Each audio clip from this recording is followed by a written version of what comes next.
دل ایک برتن کی مثال ہے اور زبان کو کہا گیا ہے یہ چمچ ہے۔ چمچہ ہمیشہ برتن سے وہی نکالے گا جو اس کے اندر موجود ہے، صحیح ہے نا؟ زبان سے وہی نکلے گا جو اس کے دل میں ہے۔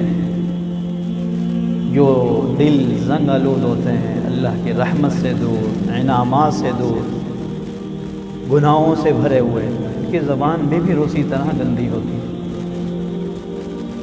اور یہ یاد رکھیے گا، یہ زبان اتنی اہمیت رکھتی ہے ہماری زندگی میں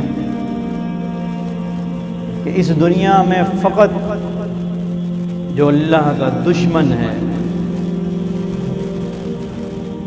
اے لوگوں یاد رکھو اللہ کا دشمن کون ہے؟ شیطان۔ استحوذ علیہم الشیطان فانساہم ذکر اللہ۔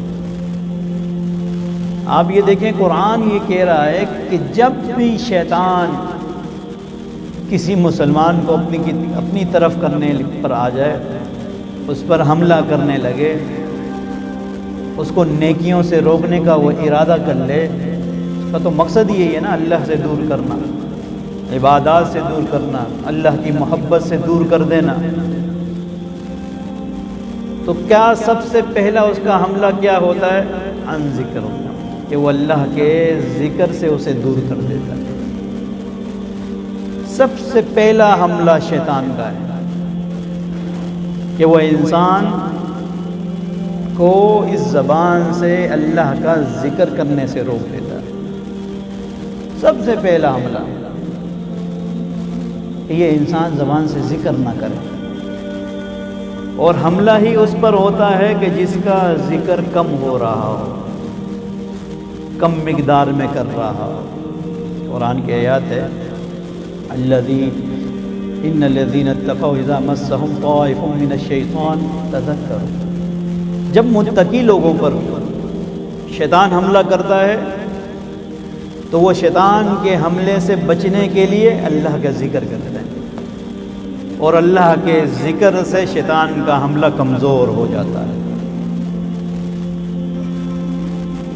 جب آپ نے جنگوں میں دیکھا ہوگا، جب کوئی دشمن کسی پر حملہ کرتا ہے تو سب سے پہلے وہ کیا سوچتا ہے؟ وہ یہ سوچتا ہے کہ جو اس کے پاس مجھے نقصان پہنچانے والی چیز ہے اس کو قابو میں کرے۔ ایسا ہی ہے نا؟ اگر میری اور کسی کی جنگ ہو رہی ہے، اگر میرے ہاتھ میں بھی چھری ہے، اس کے ہاتھ میں بھی چھری ہے، میں کیا کروں گا؟ اپنی چھری سے وار بعد میں کروں گا، پہلے اس کی چھری کو ٹھکانے لگاؤں گا۔ اگر میں نے چھری ماری وہ تو مجھے بھی چھری مارے گا، میں نے فائر مارا وہ تو مجھے بھی فائر مارے گا۔ سب سے پہلے انسان یہ سوچتا ہے کسی طرح اس سے میں وہ اوزار لے لوں، چھین لوں جس سے یہ مجھے نقصان پہنچائے۔ اور شیطان کو نقصان پہنچانے والی آپ کو اس کے حربوں سے، آپ کو اس کے فتنوں سے، اس کے جالوں میں جکڑ جانے سے جو چیز محفوظ رکھتی ہے وہ اللہ کا ذکر ہے۔ استحوذ علیہم الشیطان، جب انسان پر شیطان حملہ کرتا ہے تو ذکر کو دور کر دیتا ہے۔ جب انسان ذکر سے دور ہوتا ہے، اور قرآن نے کہا ہے پہلے ذکر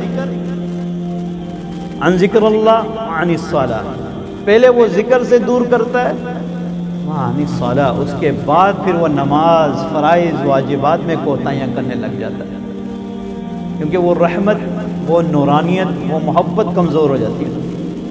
انسان سے جتنی محبت ہوتی ہے، جب انسان کسی کو محبت میں پکارتا ہے تو پکار میں محبت میرے بھائی بڑھتی چلی جاتی ہے، کم نہیں ہوتی۔ آپ کسی سے محبت کرتے ہوں، آپ اس کا تذکرہ بار بار کریں گے، آپ کی محبت بڑھے گی جب اسے علم ہوگا۔ ایسا ہی ہے نا، میں اگر یہاں بات کروں اور میں ہمیشہ کسی ایک ہی استاد کا ذکر کرتا رہوں، فلانا استاد نے ایسا کہا، فلانا استاد نے یہ نصیحت کی، فلانا استاد نے یہ نصیحت کی، اس موقع پر یہ کہا، اس موقع پر یہ کہا، اور جب اس استاد تک بات جائے گی کہ مولانا صاحب جب بھی بات کرتے ہیں تو آپ کی نصیحتوں کو ذہن میں رکھتے ہیں، آپ کا ذکر بہت کرتے ہیں، تو استاد کے دل میں محبت بڑھے گی۔ اور قانون بھی ہے، قدرت کا بھی قانون یہ ہے، فاذکرونی اذکرکم، مجھے یاد کرو کیونکہ میں تمہیں یاد کروں۔